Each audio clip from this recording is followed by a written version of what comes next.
Good afternoon, everyone, and welcome to the Pipe Report. So, Trey Gowdy is retiring, and I'm going to give my reasons on why I think he's doing what he's doing. Now, this is conjecture on my part, but I think this is the real reason. I mean, he does kind of hint at it here, or he says it here. There's a time to come and a time to go. This is the right time for me to leave politics and return to the justice system. Whatever skills I may have are better utilized in a courtroom than in Congress, and I enjoy our justice system more than our political system. And the reason I think he wants that is because he sees that when you're in a courtroom, when you're in the justice system, you actually acquire prosecutions. The guilty pay.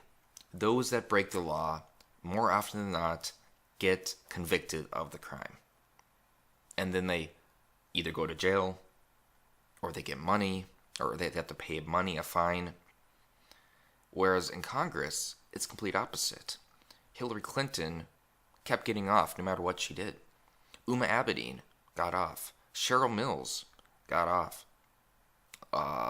Lois Lerner, who was the IRS, she was, I think, up there involved with the whole IRS targeting Tea Party members back in 2010, I want to say, maybe 2012. I mean, all these people that break the law on a daily basis, but since they're so powerful that they never actually get never get even indicted. I think Trey Gowdy is upset with that, and I would be too. I think he's retiring because he is tired that no matter what he does in Congress, the powerful always gets off. If you are powerful and you commit a crime, it doesn't matter because you are protected. And I completely agree with him on that. That is bullshit. And I understand why he wants to leave. I actually have a Trey Gowdy playlist on my channel in the playlist section. I think I have like 10 videos or so of his. I'll probably end up putting more on, especially now since he's going to be leaving. But, I mean, if you just watch him, if you actually watch him in his committee hearings or when he questions those, you can tell that he sincerely cares about the law. That he sincerely cares about people breaking the law. But yet, no matter what he does, no matter how hard he tries and how hard everyone else on the committee tries, nobody is ever convicted of a crime. Because they know too many people. Because they are too powerful. And when you come from a federal prosecution status like Trey Gowdy has, like Trey Gowdy, for instance, he prosecuted narcotics, trafficking rings, bank robberies, child pornography cases, and the murder of a federal witness. I mean, he was awarded the Postal Inspector's Award for successful prosecution of Mark Allen, one of America's most wanted suspects. When you come from a career of that, where you are putting bad people away, where you are stopping these bad people, these child molesters from actually walking the streets, and then you go to a scenario, and you're in a situation where you see the same type of crimes on a much more federal and larger level, but yet you cannot do what you could in your previous job. It can really wear you down because it makes you feel like you are unworthy almost. And I'm not saying that's how Trey Gowdy feels, but that's how I think a lot of people would feel in that situation.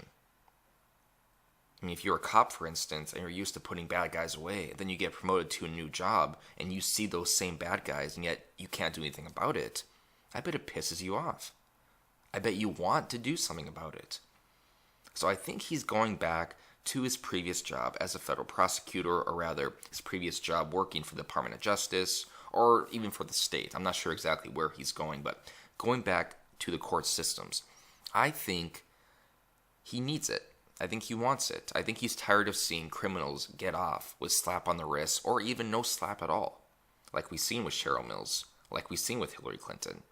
So it's going to be good to go back to a scenario where you're in charge, where the people that commit crimes are actually prosecuted for those crimes, and you leave it up to the jury.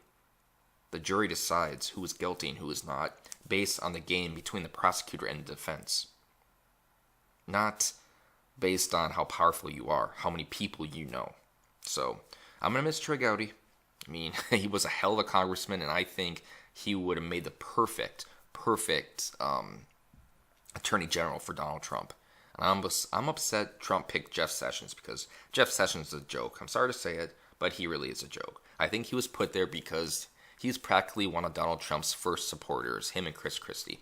Even though Chris Christie's not in the administration, but I think Chris Christie has worked on the opioid crisis, so he did a good job out of it. But if Trey Gowdy was Donald Trump's AG, that'd be perfect for Trump. But yeah, either way, I'm going to miss Trey Gowdy. I will be putting more videos on my Trey Gowdy playlist, just in honor of him, because he was a hell of a congressman, and you can tell he's actually somebody that cares about the law. And I'm done.